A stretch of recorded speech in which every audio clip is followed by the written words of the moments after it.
See, I think 23 years of top-class international cricket have taught Sachin Tendulkar and a lot of his peers, like Virendra Sehwag or whoever, that you get the good with the good times and you get the bad with the bad times. So I think probably number one is somebody like Sachin Tendulkar is extremely mature to understand that. So I don't think he's going to be affected by any criticism by anybody. Having said that, I think this country, there are people who try and teach Lata Mangeshkar how to sing, Amitabh Bachchan how to act, Sunil Gavaskar how to open the innings. So, I mean, unfortunately, we've got to listen as, people who read or watch the television to some idiots who probably, have certain points of view, which is, understandable. He's always been in this cauldron of pressure. No cricketer has to deal with the level of expectations that he does. So what do you think allows him to, shield himself from all that? And is that why he's actually kept himself, you can say, kept himself balanced throughout all these years and now, which is probably the toughest phase of his career? I think the most important part about his entire career is from 1989 in Test cricket or one days to now is his focus. He is completely focused on what he's doing, not just batting. When he's fielding, when he's bowling, wherever he does bowl, or when he's playing the role of the mentor or formerly the captain of India or Mumbai or whatever. I think the focus is, he's so focused that I don't think he will, see a fly buzzing around and irritating him.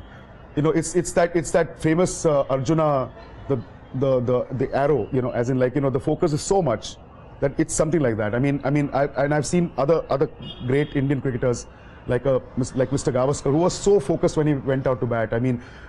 He was just there. He was there mentally ready to play. And I have never ever seen Sachin Tendulkar angry, as in throw a temper or whatever in public. Number one, number two on the ground.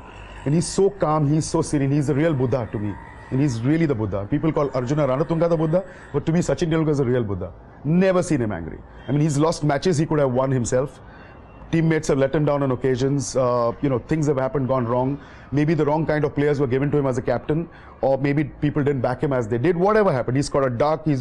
People are criticizing, that he's playing this shot, that shot, etc. I've never seen him angry. I've never heard him to be angry. And I think that focus is something which is to be learned, not just for cricketers, but as I said, as part of our lives.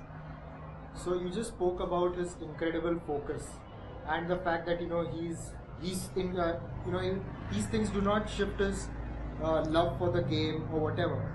But, don't you think that there comes a point where every human being does get influenced by what people are saying? And that might have happened at some point. I think whether he's affected or not is something only he knows, and people close to him will know. In the sense, people who are with him day in and day out, they would know. But having known him, what he was then, and from what I've heard from his peers, people who played with him or interacted with him, is I don't think he will. There may be a little bit of action. I'm really not sure, but I don't think it's going to take him away from his focus. Let me put it that way. If he is mentally ready to continue playing Test cricket for India for X number of years, I think he'll do that as long as he wants to, as long as he's passionate about the game.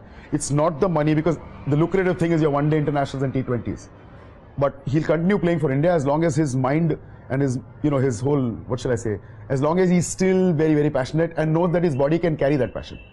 Being passionate, I'm sure he's going to be forever. But will the body sort of back up your mind with that passion? Until then, I think he will continue, and he should be allowed to do that. You said that he still has a lot to offer. Yeah. And why do you think that he still has a lot to offer when he isn't going through a very good phase now? And people are saying age is catching up. Why do you think that he still has a lot to offer? No, it's a classic case of somebody like a Mike Brearley, for example. Mike Brearley was a good player. He was a great, good opening batsman, etc., etc. But do you remember how he had motivated an Ian Botham to change a game which was completely lost? The Headingley game. The Headingley game. Now, we are talking about motivation. We are talking about a mentor being sitting there in the dressing room.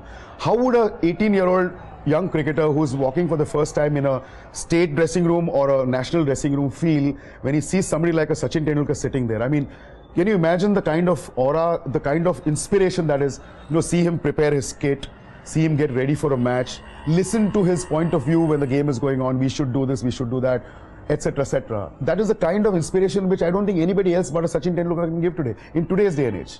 Especially since other senior gentleman cricketers like Rahul Dravid, VVS Lakshman and Saurav Ganguly and Anil Kumble are not there in the dressing room anymore.